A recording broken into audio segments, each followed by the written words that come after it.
Hey guys, so the glorious O.D.I.N Model O reservations are opened up today.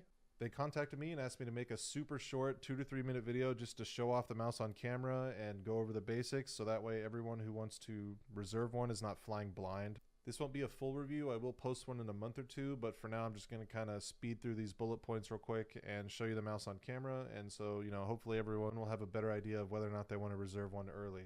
So yeah, enough talking. Here's your first look at the Model O. I hope you guys enjoy. So let's talk about the shape first. When I first saw the announcement for this mouse, I assumed that it was going to be a Final Mouse clone, and I think a lot of people still think that, but this is definitely not a clone of the Final Mouse shape. In fact, if you're familiar with the Zowie FK1, it's much closer to that shape, although it is its own original shape. It's a very safe shape, and yeah, they did really well on it. Real quick about the weight of the mice, I actually did weigh these myself. I'll put a clip of how I weighed them in the video right here so you guys can see. Yeah, it pretty much all checks out. As you can see, the cable is very similar to the DM1 FPS and Final Mouse cable. It's very flexible, it's very light. Cable is top tier.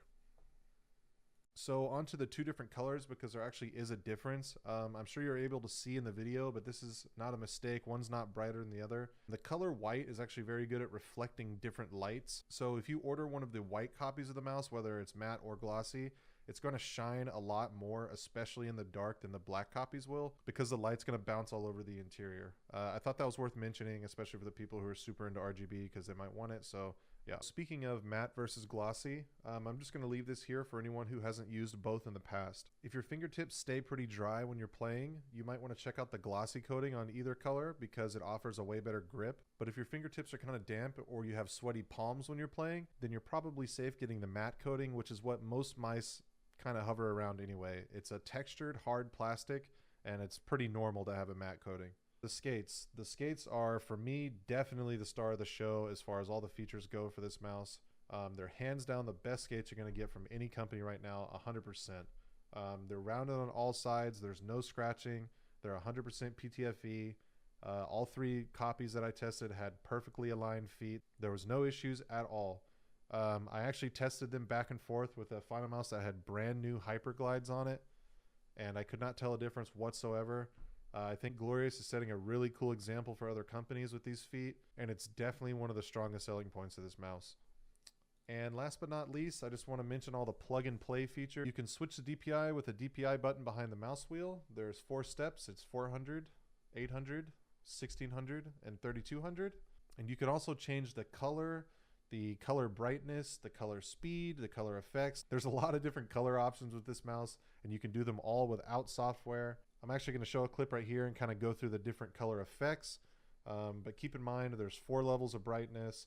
There's a bunch of different colors that you can go through. So this is only a tiny fraction of how you can kind of customize what you want to see with your mouse. Also, it's worth noting that if you don't like lights or the RGB or anything like that, you can also turn the lights completely off, which you'll see in the clip, without software as well. So if you don't want the RGB at all and you just want to turn it off and play without it, then you can just do it without software, no problem. Alrighty, well that about does it for now. Like I said, this is just to give people an idea about what they're getting into as far as reservations go. The full review will come out in probably 6 to 8 weeks, something like that. Definitely think this mouse will be in my top 3, top 5-ish when I do my full review. I used the FK1 for about a year and a half, so adjusting to this mouse was no problem at all, especially with the lighter weight and stuff. And I want to give a huge shout out to Glorious. They were super cool, super easy to work with. Just a very cool company. They were nice enough to send out these prototypes and hit me up to do this video. So yeah, I hope they hit me up in the future to do some more reviews and do some more testing, and really great experience overall with them. But that's going to do it for me, guys. I'm going to go buy some mice, and I'll catch you in the next one.